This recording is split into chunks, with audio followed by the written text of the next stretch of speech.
Instead of using the device, Jack throws a tennis ball against a wall. He's playing a version of the Mesoamerican ritual ball game with the Navajo spirit image. Ultimately, Jack loses the ball game and is sacrificed. Both ball game and Jack's clubbing on stairs occur in this same room, subtle references to Mesoamerican rituals of spirit absorption. Jack stands in right of split screen. A visual interview. The left side is indigenous, wind art, sand painting, chevrons, the continuity that extends directionally above and below. He is tossing his ball through the buffalo head, against the sand painting, depicting Navajo mythic instructions to humans in the use of sacred arrows. These arrow people are the upper deities of the Navajo, the highest gods are a council of 4. Two couples, the women are the pair inside, the men outside in white. Wendy will later adopt a modern form of this sand painting outfit, when she wears her yellow western jacket. We have watched forms of Navajo encryption appear mirrored, arrow to portal to mirror, now this is shown. Kubrick is displaying with great economy, how ideas and words are stored in Navajo through patterns, forms and finally narrative depiction. Notice the subtle equation of T forms between fireplace and elevator bank. The right is European expansion colonization diagram. Buffalo head. Black and white images. Piano. Tudor ceiling details. Cutting off the upper and lower. Jack playing, or attempting penetration of this native storytelling form. The wooden wind art mirrors Jack's body form in both views.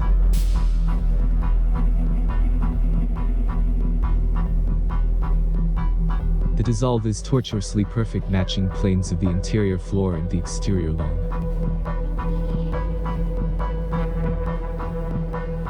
Wendy and Danny appear to be emerging from the fireplace, a portal.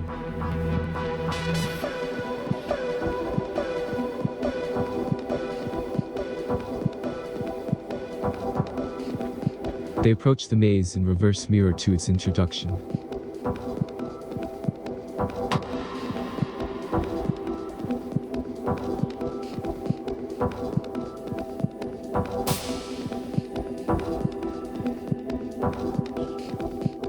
Their chasing mimics Wile E. Coyote's manners. The guide map covers our view of the entrance, and shows us the maze at an off angle from its actual orientation and upright, a disorientation of 2 right angles. A T made visually. Look carefully below, there are 2 mazes, the model map, which is the false yet real maze that we only see here, and then the shined maze, the view down with its languor assume and tiny specks of Danny and Wendy, an altogether different maze.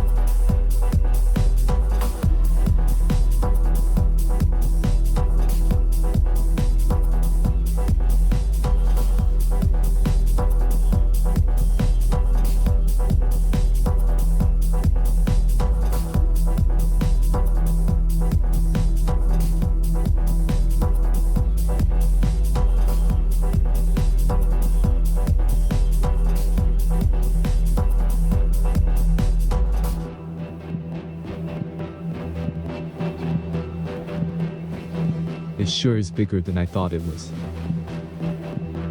Maze model is animated as it cuts, a merge of the model with its shape pattern on the floor below, the arrows. Kubrick creates an improbable yet physical effect to prove the supernatural power of the indigenous spirits are more powerful than the builders of the structures. Again, he animates the real maze the hotel built into a conjured maze, adding right-angle distortions of right angles, fourfold. What Danny and Wendy navigate is shined.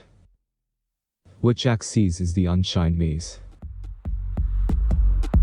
The view of Jack approaching the maze shows us both the lobby's native floor arrow pattern and the strictly right-angled English maze. This visionary blending forms the spectral shine maze, means this fusion is explained phenomenologically by the film's syntax and semantics. The key theme of the film is buried in the modification of the maze. Danny knows what Jack doesn't. The layout of the maze in multiple states. A mirrored side of the maze. This shows us without explanation how easily Jack will be trapped.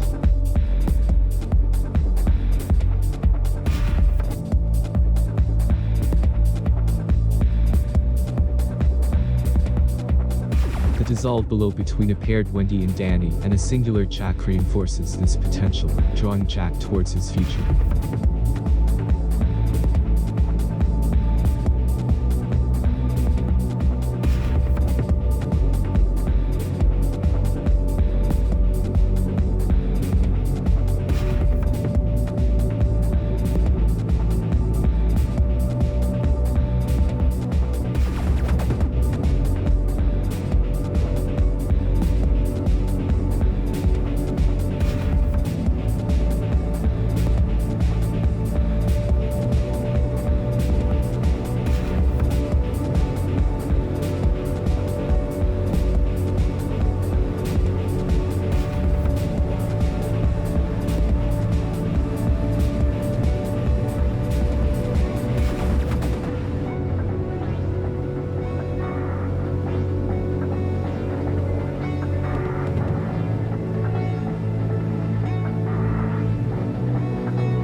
Jack is dissolved from the maze to one floor below the Navajo ball game, sending the ball first down, then finally towards the first hanging Navajo pattern seen in the film, the distant diamond blanket.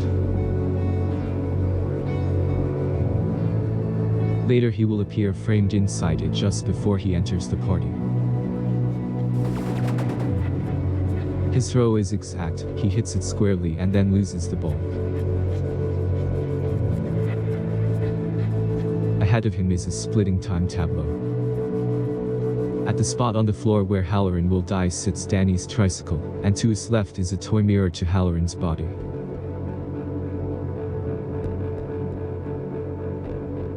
Points both past and future.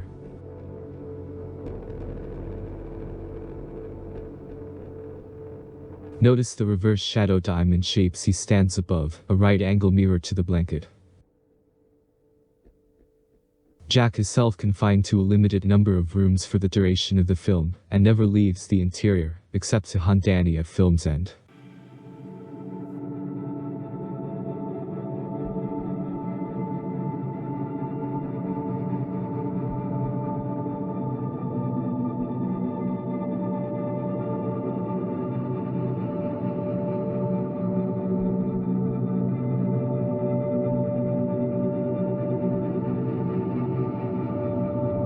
Jack stares down into May's model, an overlook, and instead sees a vision. He looks down and sees shined complexity outside. Outside, from far above, we are shown the only optical effect shot of the film, the vision view from the sky downwards. The patterns of the floor enter the maze and warp it, adding complex 45-degree angles animating and enlarging the form. Jack is in effect like the audience, both spend the film witnessing overlapping forms that create meaning. Here, the vision, a blending between two forms, actually occurs in one shot. In Jack's vision, Wendy and Danny appear to walk atop a flattened Mayan temple, linking this image to other sequences. It shows them on the temple form's sacrificial altar, a prediction later usurped by Wendy's bat-wielding reverse claw.